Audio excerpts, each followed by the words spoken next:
بسم اللہ الرحمن الرحیم ان الحمد للہ والصلاة والسلام علی رسول اللہ اللہم صلی علی محمد النبی الامی وعلی آلہ وبارک وسلم تسلیما۔ قال رسول اللہ صلی اللہ علیہ وسلم لا يدخل الملائکۃ بیتا فیہ کلب او تصاویر او کما قال۔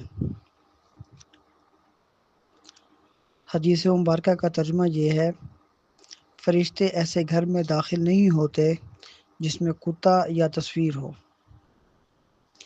اس حدیث کی تشریح یہ ہے کہ کتا یا تصویر والا گھر رحمت کے فرشتوں کے لیے دخول سے مانع ہوتے ہیں، یعنی جس گھر میں کتا یا تصویر پائی جائے وہاں رحمت کے فرشتے نہیں آتے مگر عذاب والے فرشتے آتے ہیں۔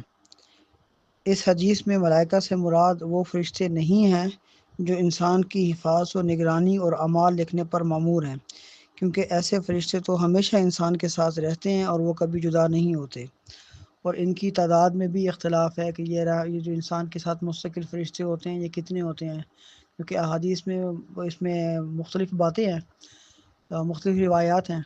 تو ایک حدیث میں آتا ہے کہ 5 فرشتے ہوتے ہیں۔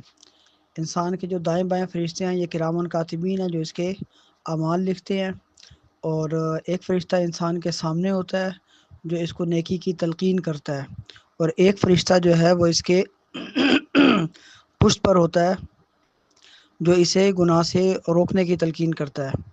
سامنے والا نیکی کی تلقین کرتا ہے اور پشت والا جو ہے اس کو گناہ سے روکنے کی تلقین کرتا ہے، اور 5واں فرشتہ اس کی پیشانی پر ہوتا ہے جو اس کے درود پاک لکھتا ہے۔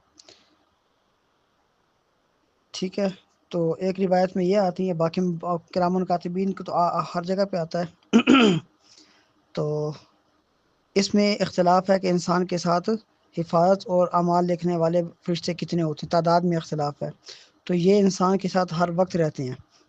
مسئلہ ہے رحمت کے فرشتوں کا، تو علامہ خطابی رحمۃ اللہ علیہ نے فرمایا ہے کہ یہ حدیث عام ہے، اس میں کوئی قید نہیں ہے، تو اس میں ہر قسم کا کتا داخل ہوگا، خواہ وہ حفاظت کے لیے ہو یا کھیتی وغیرہ کے لیے ہو۔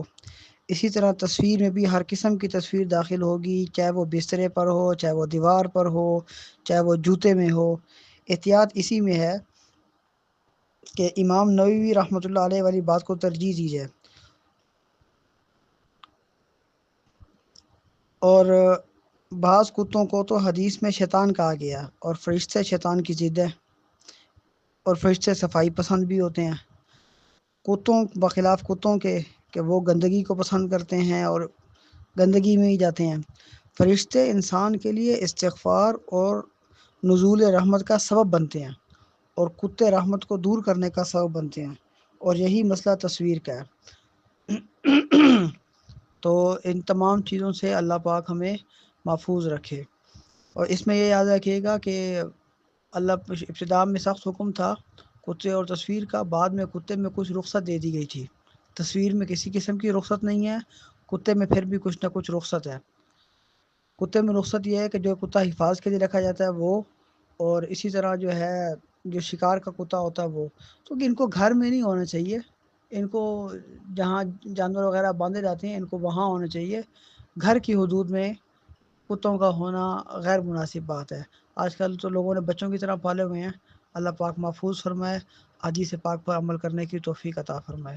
اللہم صلی علی محمد النبی الامی وعلی آلہ وسلم تسلیما۔